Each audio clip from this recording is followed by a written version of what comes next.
Hello, everybody. How are you doing today?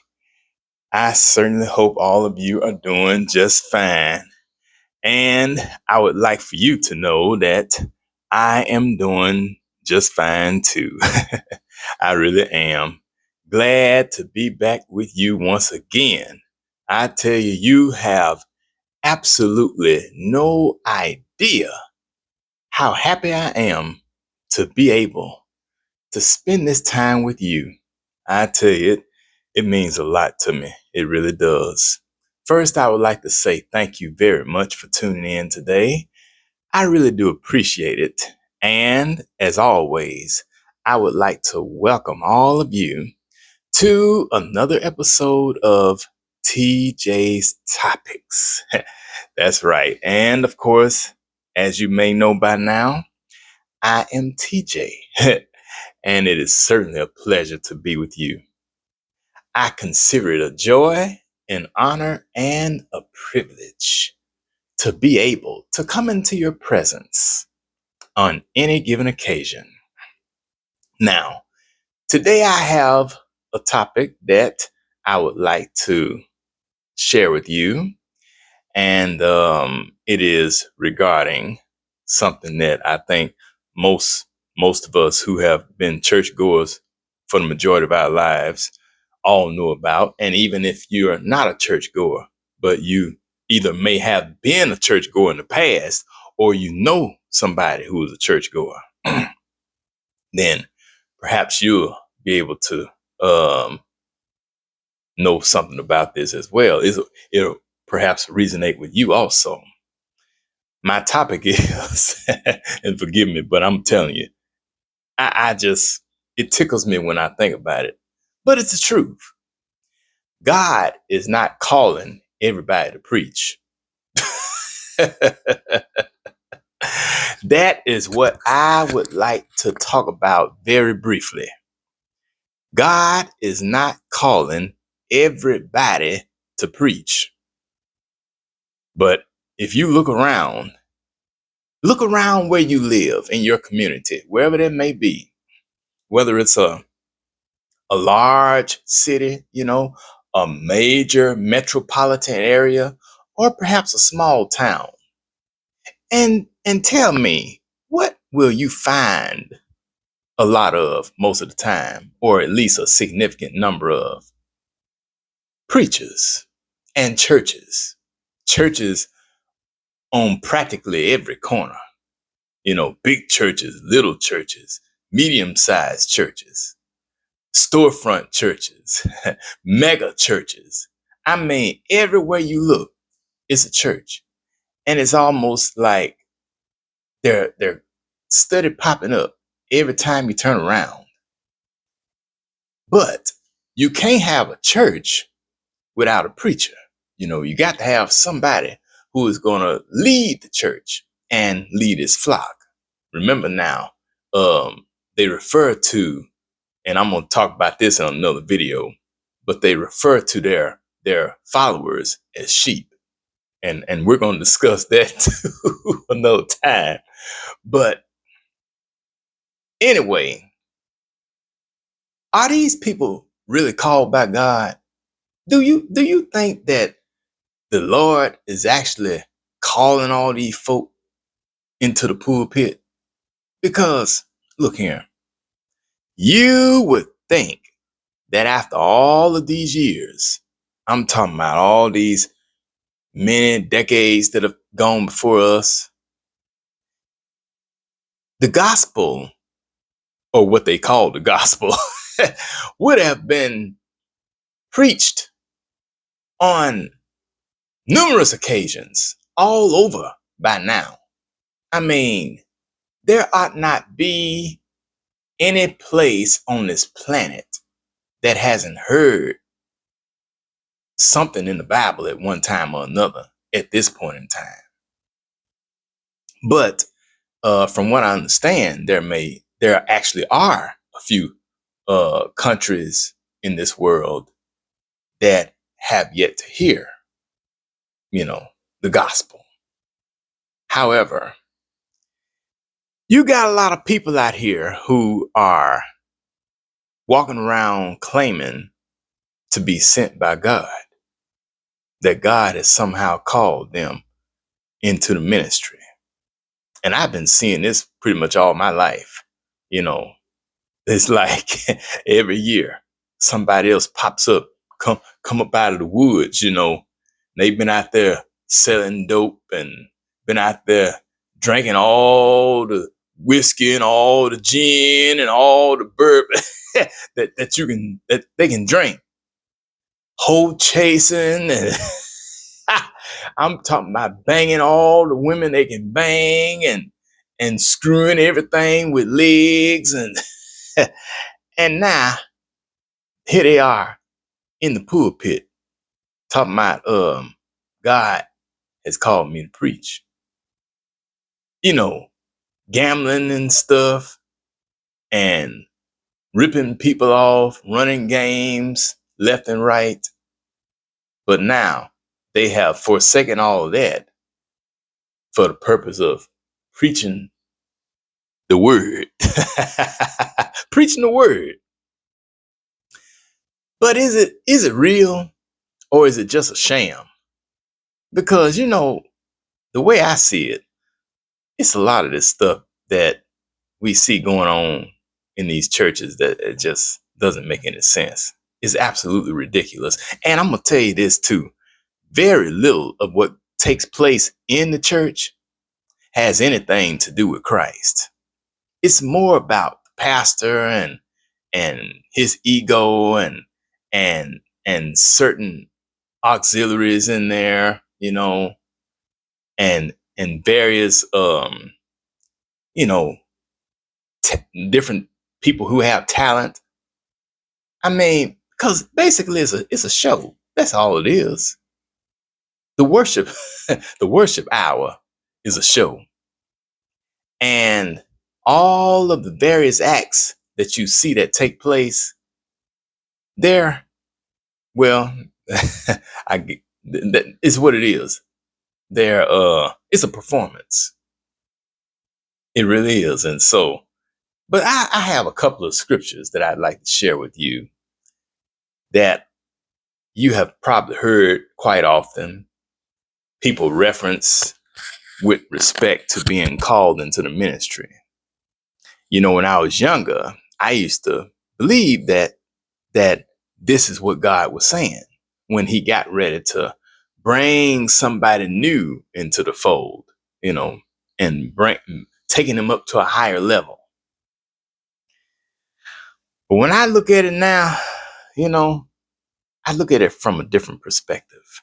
I don't necessarily read these scriptures in the same manner that I used to, because my understanding of them is much different now than what it was 10, 20, 30, and 40 years ago. Much different. So, and it's supposed to be, because we're supposed to evolve as time progresses. We're not supposed to stay in the same place spiritually our entire lives. If we do, then something is terribly wrong with us. The scriptures that most preachers run to for confirmation of their calling into the ministry. And the first one is Luke chapter 4, verse 18, and I'm reading this from the King James Version. The Spirit of the Lord is upon me, because he hath anointed me to preach the gospel to the poor. See, that's the key right there. Preach the gospel. They use that as the phrase that catapults them into this big spotlight, because in church, oftentimes the preacher is seen as a star, and if you're the pastor, you're definitely seen as the star of the entire show. He had sent me to heal the brokenhearted, to preach deliverance to the captives and recovering of sight to the blind, to set at liberty them that are bruised. Now, Um,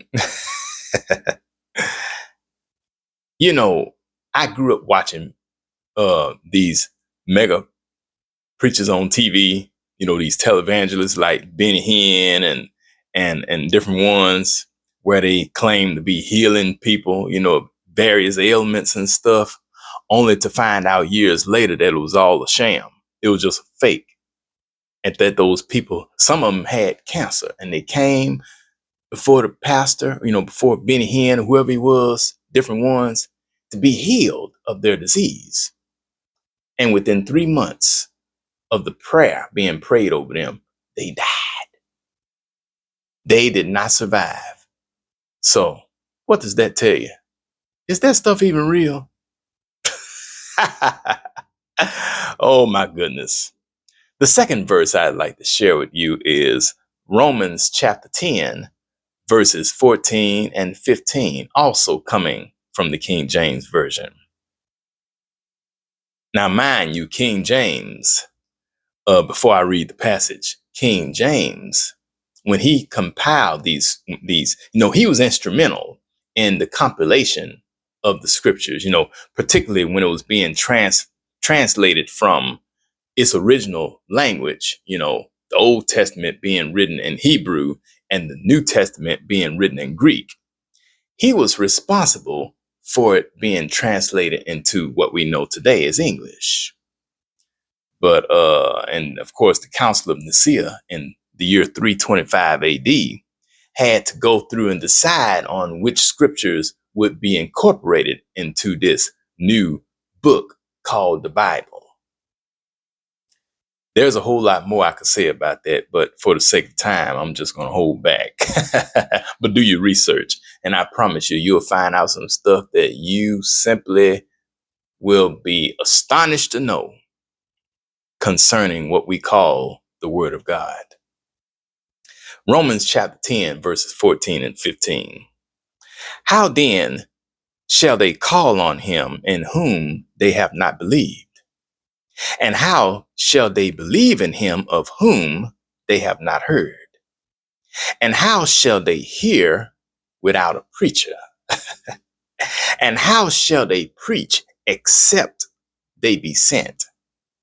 As it is written, how beautiful are the feet of them that preach the gospel of peace and bring glad tidings of good things. Those are the main scriptures that a lot of new preachers run to. People who claim to be called by God. They'll run to these passages as a means of confirming their call into the ministry.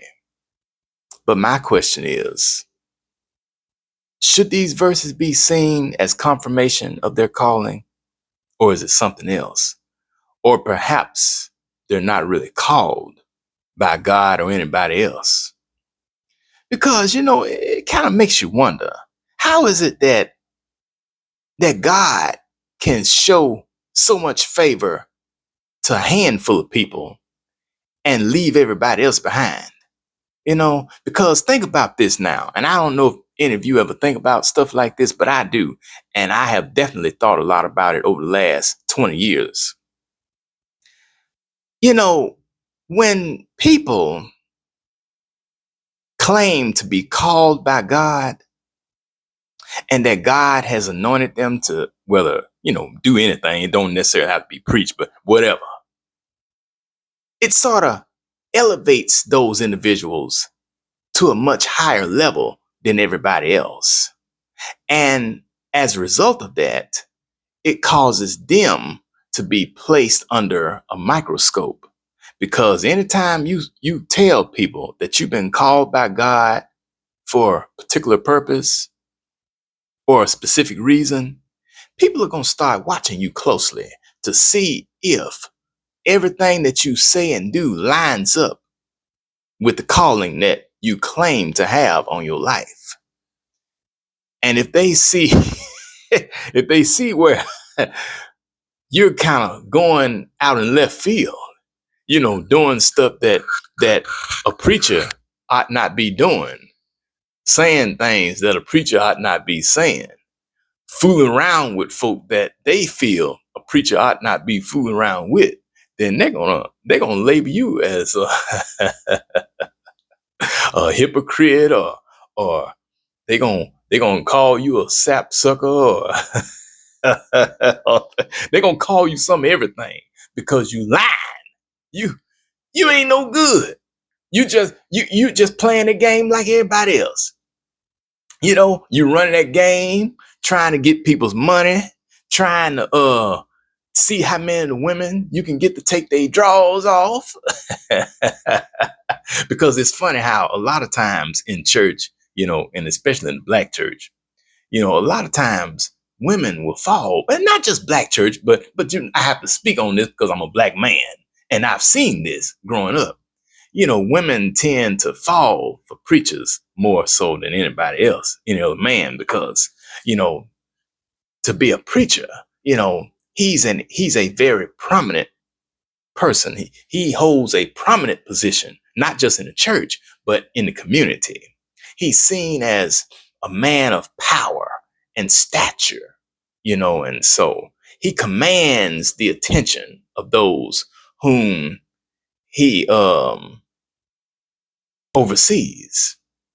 So I mean that's the reason why so many of them fall for them a lot of times. But are they really called by God? That's the thing that we're trying to discover here. We're trying to figure out. And in my opinion, all of them are not. But why do we need all these preachers though? That's what I want to know. And why do we need all these churches? We should have enough churches and preachers by now. What we need is more jobs out here for these people to go to work and earn a decent living so they can take care of themselves and their families. That's what we need. We don't need any more churches. And we sure in the hell don't need no more preachers. So that's all I'm going to say on that. God is not calling everybody to preach. You can bet your last dime on that. Some of these folk are being sent. They're sending themselves to the pulpit. They build up these churches so they can get more money, so they can take trips and go buy clothes and shoes and all that kind of stuff. Meanwhile, you got folks out here barely getting by. I'm telling you, it's a trick to everything out here. And you got to know how the game is played in order to win and not be tricked yourself. So this concludes our little discussion for today. And I hope that you gained something. And believe me, it's important that you do your own research so that you can know what time it is and you won't fall for the okie doke like so many of us have in the past. You'll know better. Thank you so much for tuning in to this episode of TJ's Topics. I really do appreciate you being with me. And I look forward to seeing you again next time for another episode. And ain't no telling what we'll be talking about then. But I guarantee it's going to be something that's going to open your eyes. This is Taryn Jerome Harris, reminding you that every round goes higher and higher. I'll talk to you later. Bye-bye.